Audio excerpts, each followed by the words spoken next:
कांग्रेस को लगता है कि बहुमत का दुरुपयोग हुआ, लेकिन इस बहुमत में सबसे बड़ा समर्थन रहा नीतीश कुमार और चंद्रबाबू नायडू का।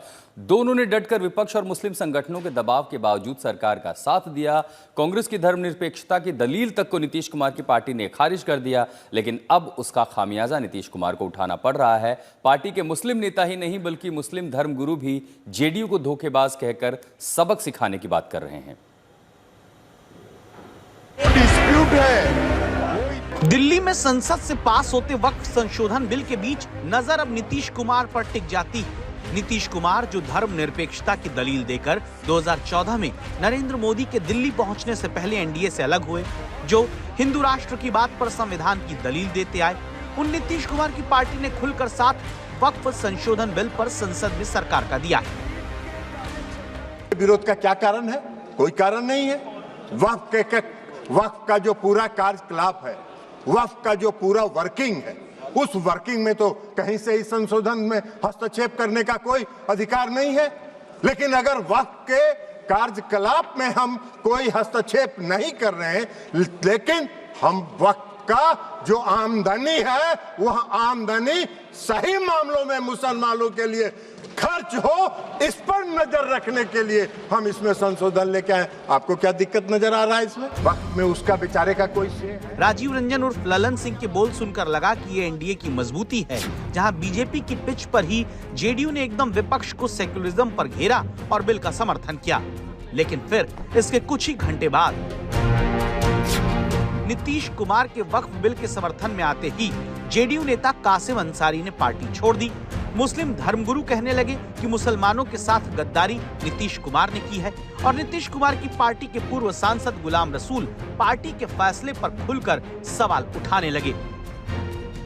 कल रात पार्लियामेंट में सब के सब नंगे हो गए और ये वाज़ेह हो गया कि अब कॉमनल और सेकुलर और कॉमनल दोनों में कोई फर्क नहीं। बड़ी रकमें मिल रही, कई हजार अरब उनको मिल रहे हैं रुपए, खरबों रुपए उनको गवर्नमेंट की तरफ से मिल रहे हैं। वो खरबों रुपए तो देखेंगे या मुसलमानों को देखेंगे? वो उनकी लालची आंखें जो है वो खरबों रुपयों के ऊपर है, तो गवर्नमेंट की तरफ से मिल रहे हैं उनको। लिहाजा उन्हें धोखा दिया मुसलमानों को। और जाहिर क्या पीसफुल हम लोग हैं, पीसफुल तो इसको इलेक्शन ही में मुसलमानों को जिताया भी है और यही मुसलमानों को इलेक्शन में हराएंगे भी। तो क्या नीतीश कुमार का वक्फ बिल के समर्थन में पार्टी को खड़ा करना बैकफायर बिहार चुनाव में मुस्लिम वोट पर कर सकता है? जदयू अब जदयू नहीं रही है, अब वो भाजपा हो चुकी है। जो लोग जदयू को चला रहे हैं वो भाजपा से हाथ मिला लिए हैं, और जो समाजवादी लोग बचे हैं जदयू में, जो धर्मनिरपेक्षता को मानने वाले लोग हैं, हम तो उनसे कहेंगे कि कड़ा स्टैंड लें। चाहे वो जेडीयू हो, टीडीपी हो, चिराग पासवान जी की पार्टी, जो लोग इस बिल का साथ दे रहे हैं, वो निश्चित रूप से इतिहास उनको कभी माफ नहीं करेगा। वो कानून इसलिए बना पा रहे हैं कि नीतीश कुमार जैसे लोग सरकार की मदद में खड़े हैं, क्योंकि अगर नीतीश कुमार जैसे लीडर लोकसभा में इस बिल के पक्ष में वोट न दें तो किसी भी हालत में सरकार ये कानून नहीं बना सकती है। भाजपा वाले लोग तो मुसलमानों को अपना वोटर नहीं मानते हैं, उनको अपना समर्थक नहीं मानते हैं। एक तरीके से राजनीतिक खींचतान और लड़ाई ही है।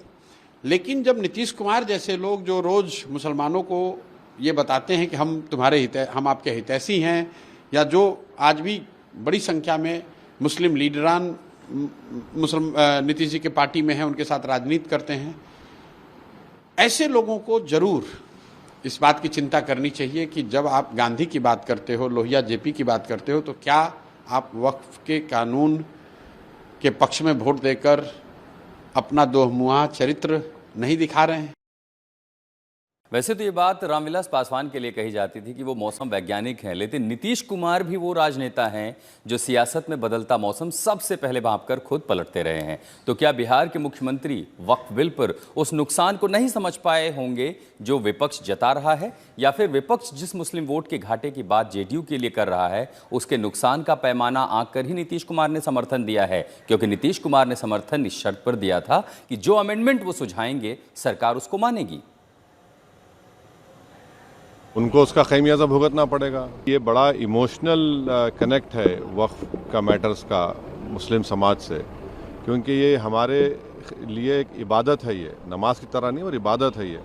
अगर आप हमारी मस्जिदों को, दरगाहों को जो अल्लाह के नाम पे प्रॉपर्टी वफ़ कर दी गई है, उससे अगर आप हमको महरूम कर रहे हैं तो फिर जाहिर है ये तो हमारे लिए बड़ा इमोशनल और बड़ी तकलीफ दे बात रहेगी। तो ये समझ नहीं रहे हैं, ना नीतीश कुमार समझ रहे हैं, ना चंद्रबाबू नायडू समझ रहे हैं, ना चिराग पासवान समझ रहे हैं, ना जयंत चौधरी समझ रहे हैं। तो ठीक है, इनको जनता समझा देगी फिर। क्योंकि मुस्लिमों के लिए वक्फ बिल भावनाओं से जुड़ा मुद्दा है। क्या नीतीश कुमार वाकई वो बात नहीं समझ रहे जो ओवैसी समझाना चाह रहे हैं, या फिर एनडीए के साथ अब हमेशा जुड़कर राजनीति की बात करने वाले नीतीश कुमार ये मान चुके हैं कि मुस्लिम वोट का फर्क नहीं पड़ेगा, और इस सियासत को समझना है तो पहले नीतीश के मुस्लिम वोट का गणित देखना होगा, जो कहता है कि 2009 से 2015 के बीच तक मुस्लिम वोट का बड़ा हिस्सा नीतीश कुमार के गठबंधन को बिहार में चुनाव के दौरान मिलता आया, जो धीरे धीरे 2019 से 2024 के बीच एनडीए के साथ चुनाव लड़ने में घटता रहा। लेकिन मुस्लिम बाहुल्य इस सीट पर नीतीश कुमार की पार्टी को फिर भी वोट मिलता रहा।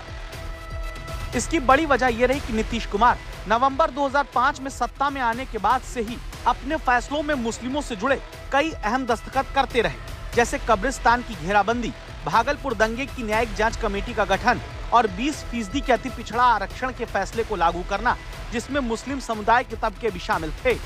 2006 से 2014 के बीच नीतीश कुमार ने 5 मुस्लिम नेताओं को राज्यसभा भेजा, इनमें 4 पसमानदा मुस्लिम थे।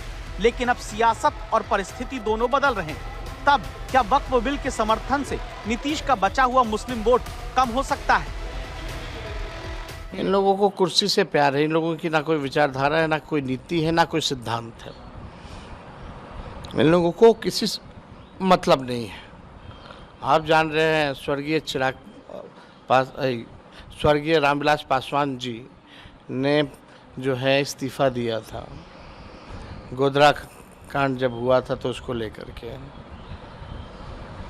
वो विचारधारा और नीति सिद्धांत की राजनीति करते थे। लेकिन आज के दौर में जो भी लोग हैं, केवल उन लोगों को कुर्सी से प्यार है, और ना नीति, ना विचारधारा, ना देश के संविधान से कोई मतलब है, ना आरक्षण से मतलब है, केवल अपनी कुर्सी प्यारी है। कुछ लोग भ्रम फैला करके, भावना भड़का करके वोट लेने के कारण मुसलमानों में कंफ्यूजन कर रहे थे। बिहार में सबसे बड़ा पॉपुलेशन है पसमानदा मुसलमान का। वो सारे लोग जो गरीब लोग हैं, उनको अब ये फायदा मिलेगा इससे, क्योंकि उनके रिप्रेजेंटेटिव भी होंगे और जिस पर्पस के लिए दान दिया जाता था वो सही जगह लगेगा। गरीब मुसलमानों को इसका फायदा होगा। और स्पष्ट किया उन्होंने इस बात को। जिस तरह की नीतियां चल रही है, जनता दल के अंदर एक भी मुस्लिम नेता नहीं बचेंगे। सिर्फ झूठ बोलना, फॉल्स नैरेटिव सेट करना, लोगों में एक डर का माहौल पैदा करना, सिर्फ विपक्ष की अब ये भूमिका रह गई है। कल मुझे बता दीजिए विपक्ष के कितने नेता थे जो तथ्यों पे बात कर रहे थे? अधिकांश लोगों ने एक जनरलाइज स्टेटमेंट दे के भ्रम फैलाने का प्रयास किया कि मुसलमान के विरोध में ये बिल आ रहा है तो मुसलमानों की ज़मीन छीन ली जाएगी।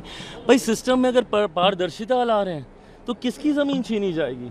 सिस्टम को अगर ट्रांसपेरेंट बनाया जा रहा है और सशक्त बनाया जा रहा है, प्रो पुअर मुसलमान बनाया जा रहा है, महिलाओं को इसमें इंक्लूड किया जा रहा है, तो ऐसे में चिंता आपको क्यों हो रही है? पर चिंता उन लोगों की स्वाभाविक है जो इसके ठेकेदार बने हुए हैं, जिन्होंने इसको भ्रष्टाचार का अड्डा बना के रखा हुआ है। उनको चिंतित होना स्वाभाविक है। जब उनके हाथ से चीज़ें जाकर गरीब मुसलमानों में बटेंगी तो स्वाभाविक है कि ये लोग चिंतित होंगे, और इसीलिए इन लोगों ने एक डर का माहौल बनाया। कल अगर इतनी ही चिंता थी तो क्लॉज बाय क्लॉज आप लोग करते ना।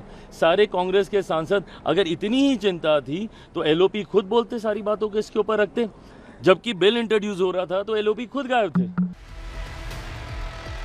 संभव है कि बिहार की राजनीति में नीतीश कुमार के वक्फ बिल के समर्थन करने से भी फायदा तेजस्वी या कांग्रेस ना पाए। आप कहेंगे कैसे? तो इसके कुछ कारण पर गौर करिए। बिहार में पिछली बार कई मुस्लिम बाहुल्य सीट पर एआईएमआईएम के वोट काटने से आरजेडी चाहकर भी सरकार नहीं बना पाई। अब की बार बिहार में ओवैसी की पार्टी के साथ ही प्रशांत किशोर की जन सुराज पार्टी भी उतर रही है। नवंबर 2024 में बिहार में 4 सीटों पर जब उपचुनाव हुए, वहां पीके की पार्टी के वोट काटने और बांटने से चारों सीट एनडीए जीती। ऐसे में क्या नीतीश कुमार ये समझ रहे हैं कि जो मुस्लिमों के मुद्दे पर पहले वो फैसले लेते रहे, उससे जुड़ा वोट तो उन्हें मिलता रहेगा, बाकी मुस्लिम वोट बंटने से विपक्ष को बहुत फायदा शायद ना हो।